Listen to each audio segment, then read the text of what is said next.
बहुत दिनों की बात है। रामनगर गांव में एक दयालु नाथ नाम का पहलवान था।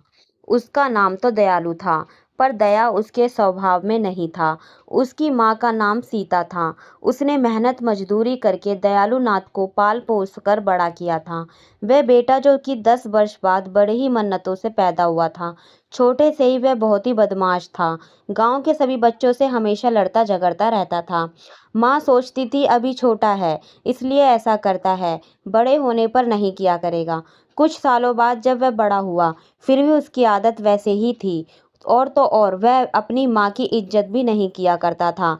फिर भी माँ उसे कुछ नहीं कहती थी। वह उसकी गलतियों को अनदेखा करती थी। सीता को ऐसा लगता था कि वह आज नहीं तो शादी के बाद सुधर जाएगा, लेकिन दयालु नहीं सुधरा। जब वह 20 वर्ष का हो गया तो वह और भी अत्याचारी बन गया। उसकी आदत इतनी बिगड़ गई थी कि अब वह अपनी माँ और पिता दोनों पर हाथ उठाने लगा था। 2 साल बाद उसके बूढ़े पिता भी दुनिया से चले गए। माँ अब अकेली रह गई थी। उसे अपने बेटे की चिंता होने लगी थी कि उसकी मृत्यु के बाद उसके बेटे का क्या होगा, उसे खाना बनाकर कौन देगा। उसकी माँ ने सोचा, इसकी शादी एक अच्छी लड़की से कर देंगे तो दयालु का जीवन सफल हो जाएगा। उसका ध्यान अपने परिवार में लगा रहेगा तो वह गुस्सा भी नहीं करेगा। लेकिन ऐसा नहीं हुआ। शादी के बाद तो वह और भी बिगड़ गया। पत्नी पुष्पा तथा अपनी सास देविका, जो कि 2 दिन के लिए अपनी बेटी के घर मिलने आई हुई थी, उसे भी एक दिन दयालु ने शराब के नशे में आकर मारा और गाली गलौज किया। बेचारी पत्नी क्या करती, वह गरीब परिवार से थी और ज़्यादा पढ़ी लिखी भी नहीं थी, इसलिए वह चुप रही। कुछ महीनों बाद उसकी बूढ़ी माँ की भी मृत्यु हो गई।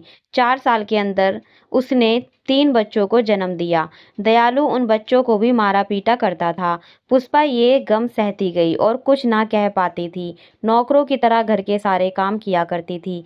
कोई वह चैन की सांस ले पाती थी। उसका पति शराब पीकर आता और मारा करता था। 10 साल तक तो बेचारी पुष्पा जैसे तैसे करके काम काज करती रही और अपने अत्याचारी पति की मार सहती रहती, ताकि उसके बच्चे पढ़ लिख कर अच्छे ऑफिसर बन जाएं और वह उनकी माँ की तरह जीवन ना जिए। भगवान की कृपा और पुष्पा की मेहनत रंग लाई। जो कॉलेज में पढ़ती थी, वह एमएससी सेकंड ईयर में प्रथम आई। उसकी माँ का सपना पूरा होने लगा था। उसे अपनी बेटी पर गर्व था कि एक दिन बड़ा मुकाम हासिल करेगी। अचानक एक रोज उसके पिता शराब के नशे में घर आए। अपनी बड़ी बेटी रीना को बुरा भला कहने लगे और मारने लगे। रीना पढ़ी लिखी और समझदार लड़की थी। उसने जैसे तैसे करके अपने आप को बचाया। यहाँ तक कि माँ भी उसे बचाने आई तो उसे भी मारा। ये देखकर उसके दोनों भाई चुपचाप एक कोने में बैठकर रोने लगे। रीना अपनी गलती के बारे में पूछती है, मैंने कौन सी गलती करी थी, सीधा कॉलेज से घर ही तो आ रही थी। पिता शराब की हालत में जोर से बोलते हैं, मैंने अगली बार तुम्हें राहुल के साथ देखा तो समझ जाना। रीना मध्यम स्वर में, राहुल मेरे कक्षा में पढ़ता है और वह मेरा अच्छा मित्र है। पिता ने कहा, मैंने तुम्हें इतना बड़ा क्या राहुल के लिए किया है कि तुम उसके साथ चली जाओ। तुम्हारे ऊपर और तुम्हारे शरीर के ऊपर सिर्फ मेरा ही हक है। इसे मैं किसी और के हवाले नहीं कर सकता हूँ। रीना और उसकी माँ ये वाक्य सुनते ही चुप हो गए और अपने मन में सोचने लगे कि ये पिता है कि हैवान। रीना अब इस घर में एक पल के लिए भी नहीं रुकना चाहती थी, क्योंकि हर रोज के नाटक से वह थक चुकी थी। आज तो उसके पिता ने इंसानियत का हद ही पार कर दिया था।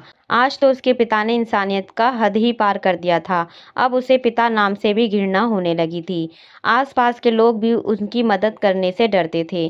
किसी ने उनकी मदद की तो उसके पिता पड़ोसी लोगों से भी लड़ाई करते थे।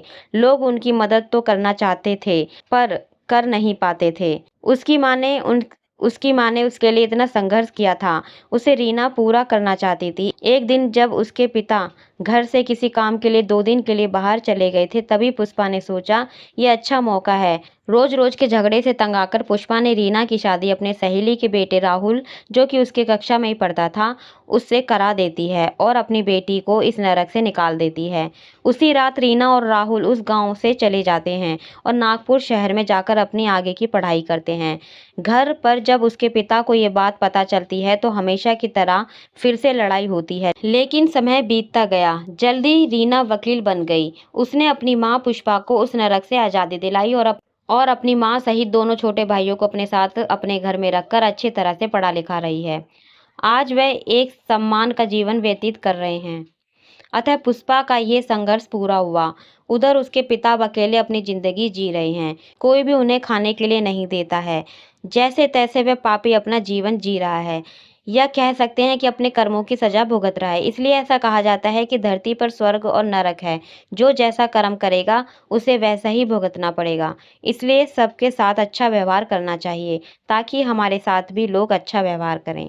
तो दोस्तों, आपको ये कहानी अच्छी लगी हो तो वीडियो को लाइक करें और ज़्यादा से ज़्यादा शेयर करें। साथ ही आप मेरे चैनल पर नए हैं तो मेरे चैनल को रेड बटन से सब्सक्राइब कर लें। बेल आइकन क्लिक करें ताकि आपको रोज़ाना ऐसी नई जानकारी प्राप्त हो। धन्यवाद।